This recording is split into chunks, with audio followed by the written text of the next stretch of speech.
एक बार भगवान कृष्ण के सम्मुख में, भगवान कृष्ण के सामने अर्जुन ने एक प्रश्न कर दिया, और प्रश्न भी कोई साधारण नहीं था महाराज, प्रश्न भी बड़ा भारी था।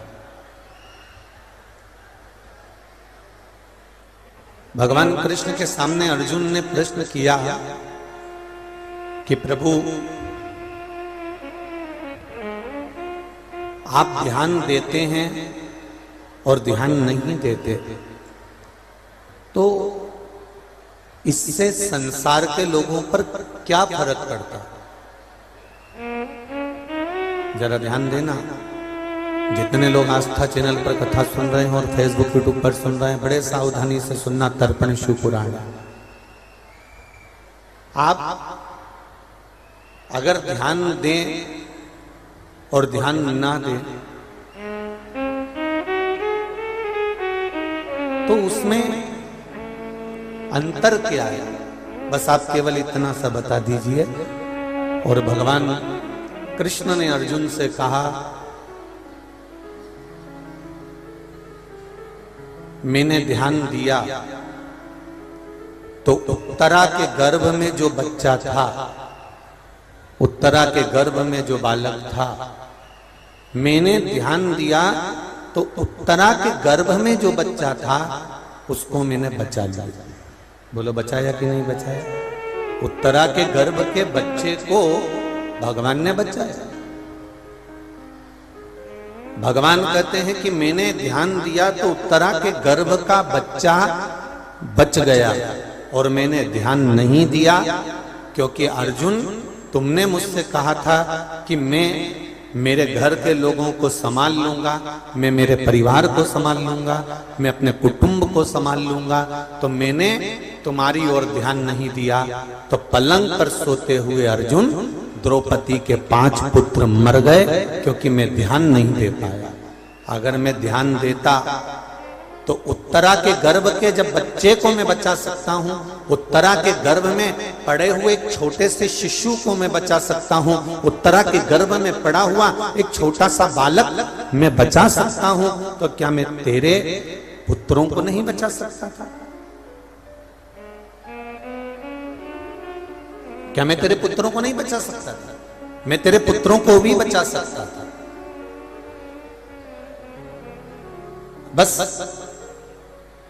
कल एक कथा में बात कही थी, आज फिर कह रहे हैं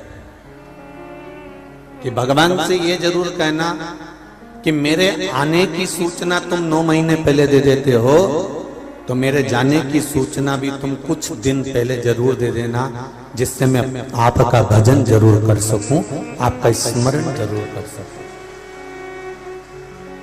अगर मेरे आने की सूचना आप 9 महीने पहले दे रहे हो कि ये जन्म लेने वाला है, ये पैदा होने वाला है, इसका जन्म होने वाला है, तो मेरे जाने की सूचना भी मुझे पहले मिले, तो कम से कम मैं तेरा भजन कर सकूं, तेरा स्मरण कर सकूं, तेरा कीर्तन कर सकूं, तेरी भक्ति को धारण कर सकूं। आप दिल से, हृदय से भीष्म पितामह 56 दिन तक बाणों की सैया पर पड़े रहे। कितने दिन पड़े थे? कितने दिन पड़े थे? 56 दिन तक भीष्म पितामह बाणों की सैया पर पड़े रहे, और रोज मेरा द्वारिका नाथ, रोज मेरे भगवान कृष्ण भीष्म पितामह से मिलने के लिए जाते थे, और पितामह रोज कृष्ण से कहते थे, कन्हैया आज मुझे 42 दिन हो गए, कन्हैया आज मुझे 45 दिन हो गए, कन्हैया आज मुझे 22 दिन हो गए, कन्हैया आज मुझे 12 दिन हो गए।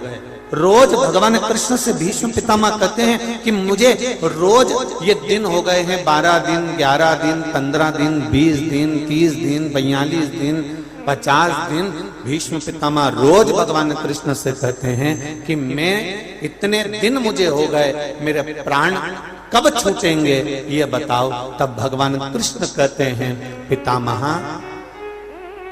जब तक तुम्हारे कर्म का भोग पूरा नहीं हो जाता, और तुमने जो दुर्योधन के घर का अन्न खाया है, उस अन्न से जो तुम्हारे शरीर में रक्त चल रहा है, उस अन्न से जो तुम्हारे शरीर में रक्त बनकर घूम रहा है, वो रक्त जब तक पूरा नहीं निकल जाता तब तक आप मेरी शरण में वापस नहीं आ सकते। ये निश्चित है, आप नहीं पहुंच सकते। मैंने तेरे ही भरोसे ओ बाबा, तेरे ही भरोसे हवा बिच उड़ती जागी, बाबा डोर तो छठी नाम करती जागी। बोले मैं तेरी पदम शंभु, मैं तेरी पदम हवा बिच उड़ती जागी, बाबा डोर हटो छठी नाम कटी जागी। जब तक हमारे कर्म का भोग पूरा नहीं हो जाता तब तक हम इस संसार सागर से जा नहीं सकते। शिव महापुराण की कथा कहती है जन्म, मरण और परण। परण मतलब विवाह। जन्म मेरे महादेव के हाथ में है, मृत्यु मेरे महादेव के हाथ में है। देखो एक मृत्यु का एक प्रसंग आया, देखिए।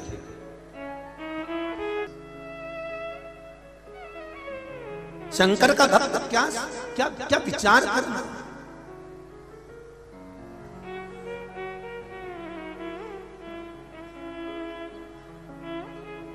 एक नौकरी नहीं लगती तो लोगों का मन उतर जाता है। हमने शंकर जी का पशुपति व्रत करा था, हमने शिव जी को 1 लोटा पानी चढ़ाया था, हम शंकर जी के मंदिर गए थे, हमने 16 सोमवार का व्रत करा था, हमने संकट सोमवार का उपास करा था, और मेरी नौकरी नहीं लगी, और मेरी नौकरी नहीं लगी और दूसरे की लग गई। बड़े दुखी हो जाते, बड़े दुखी।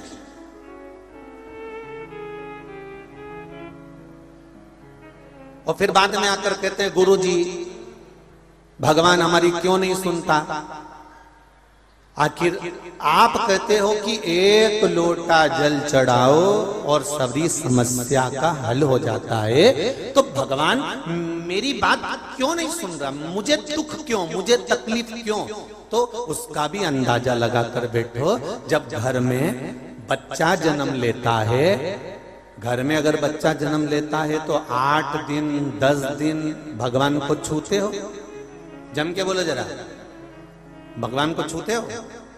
बच्चा जन्म लेता है तो हमारे यहां सुआ लग जाता है, कोई मरता है तो सूतक लग जाती है कि इतने दिन तक आप भगवान को नहीं छुएंगे, इतने दिन तक आप भगवान को स्पर्श नहीं करेंगे, इतने दिन तक आप अच्छे कार्य नहीं करेंगे। कोई मरा तो सूतक लग गई। घर में बच्चे ने जन्म लिया तो सुआ लग गया कि अब 8 दिन 10 दिन 5 दिन हम भगवान को नहीं छुएंगे, हम भगवान की पूजन नहीं करेंगे। क्यों?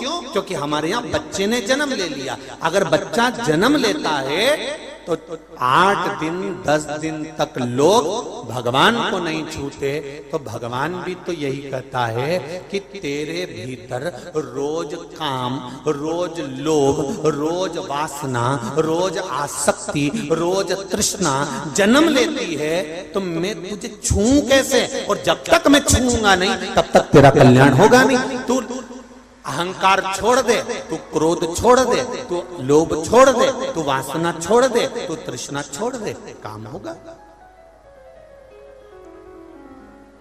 एक छोटी सी नौकरी नहीं लगती तो मन उतर जाता है। इंटरव्यू देने गए और आ गए, मन एक पत्र आया, देखिए पत्र वापिस देखो। अभी ज्यादा पढ़े नहीं है, पूरे यहां रखे हो, 2-4 पढ़े हैं, जो पढ़े हैं वो उतार।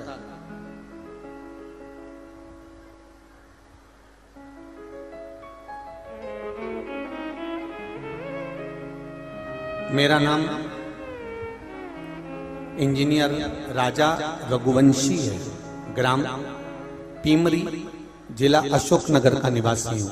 कहीं बैठे हैं तो हाथ हिलाइएगा, कहीं बैठे हो तो हाथ हिलाइएगा।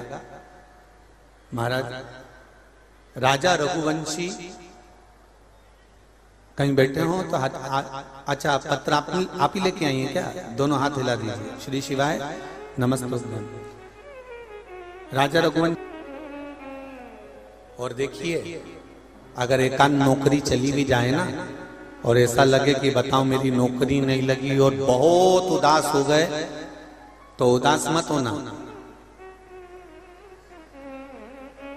अगर नौकरी नहीं लगी और बहुत उदास हो गए तो उदास मत होना।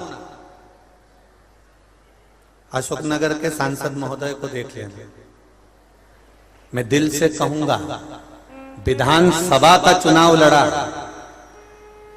और भले उसको बाबा ने जिताया ना जिताया उनके हाथ में, पर थोड़ा सा अगर मन कमजोर भी हुआ होगा तो शिव की भक्ति किसको कहते हैं, उस शंकर के भरोसे रहे तो बाबा ने कहा विधायक नहीं सांसद बना देता हूं। ले ये भक्ति है महाराज। अब अगर सोच के बैठते कि भोलेनाथ तुमने गड़बड़ी कर दी, भोलेनाथ में हमने इतना करा, भोलेनाथ जी हमने रोज अभिषेक करा, भोलेनाथ जी हमने रोज भगवान की आराधना करी और आपने हमारा ये वाला चुनाव तो हमको जिताना था, तुमने हरा, तो भगवान ने तुम्हारे लिए प्लानिंग थोड़ी ज्यादा करके रखी है।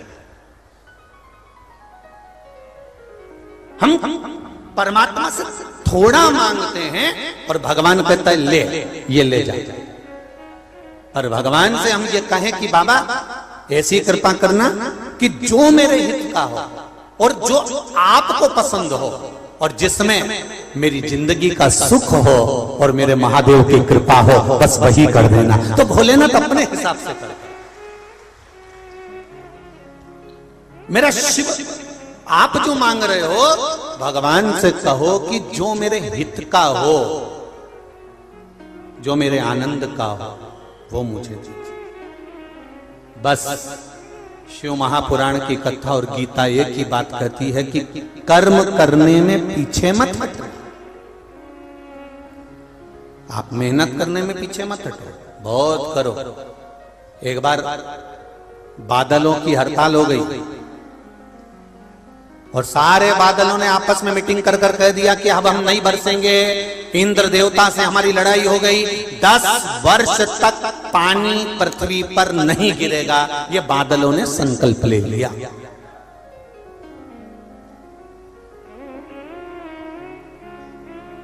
दस वर्ष तक पानी नहीं गिरेगा, बादलों ने संकल्प ले लिया। इंद्र से कह दिया पानी गिरना बंद, 10 साल पृथ्वी पर पानी नहीं गिरेगा। किसानों को मालूम पड़ा कि बादलों ने हड़ताल कर दी है और पानी गिरना बंद हो गया है, तो सारे के सारे किसानों ने अपने अपने हल, बखर, मशीन, मोटर सब निकाल के अपने घर में रख लिया। एक किसान, एक गांव का व्यक्ति, एक किसान रोज बखर चलाने जाता है, रोज जमीन को तैयार करता है।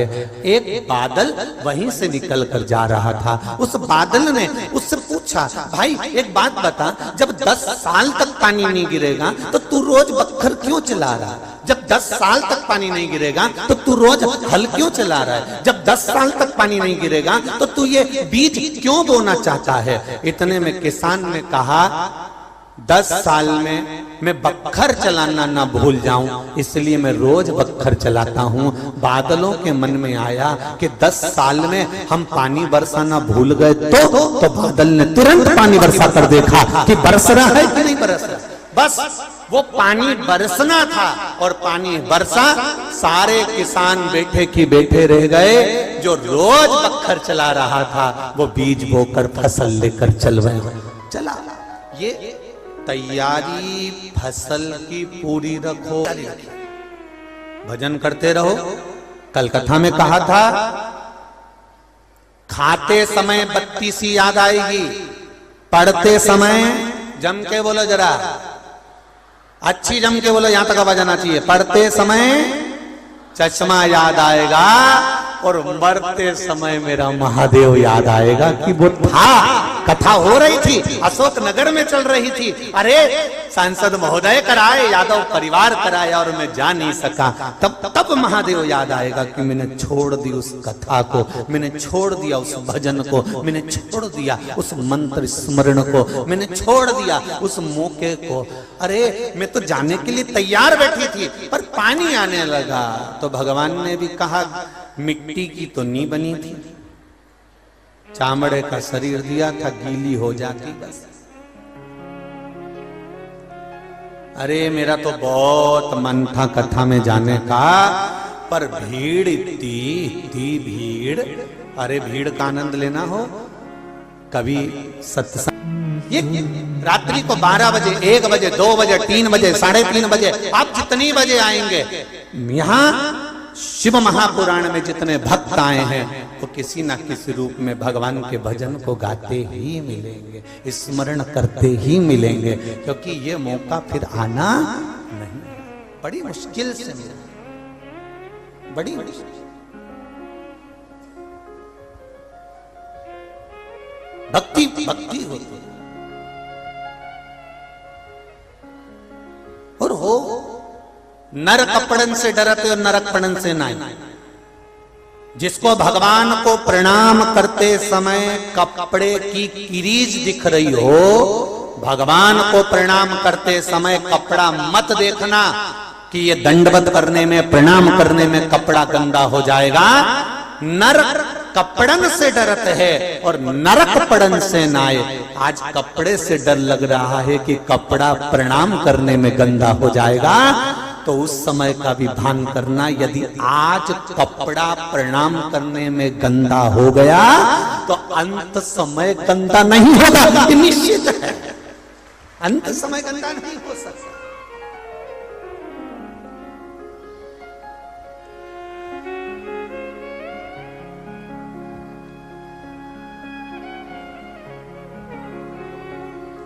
बच्चा छोटा रहता है ना,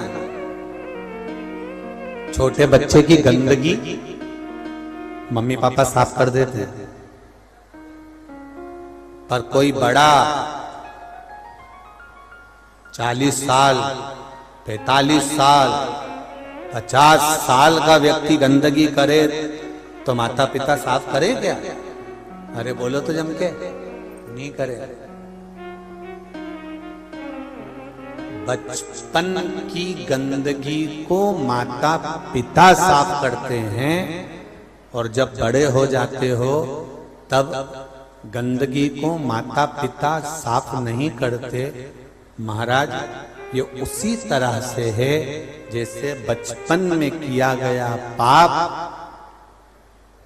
तो भगवान भी माफ कर देता है, पर बड़ी अवस्था में किया गया पाप कर्म आपको भजन के बल पर, स्मरण के बल पर, कीर्तन के बल पर, मंत्र जाप के बल पर ही समाप्त करना पड़ेगा। इसके सिवाय वो साफ हो भी नहीं सकते,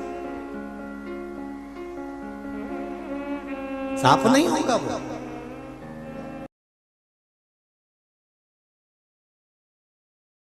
जैसा कि आप सभी को पहले भी बताया, कथा के माध्यम से नवमी तिथि पर खास करके जब आषाढ़ की नवमी हो, कल 20 जून शुक्रवार को आषाढ़ शुक्ल नवमी तिथि के दिन जो भी भक्त प्रातः ब्रह्म मुहूर्त में उठकर स्नान करके शुद्ध मन से एक लोटे में जल, काले तिल, सफेद फूल और थोड़े से कच्चे दूध को मिलाकर पीपल के पेड़ को अर्पित करेगा और नीचे आसन लगाकर शांत चित्त से बैठकर ओम पितृदेवाय नमः का जाप करेगा, फिर अपने पितरों का स्मरण करके आशीर्वाद मांगेगा, तो उसके कुल में पितृदोष, मानसिक अशांति और संतान से जुड़ी हर बाधा समाप्त हो जाएगी और घर में अक्षय सुख, समृद्धि और सौभाग्य का वास होगा।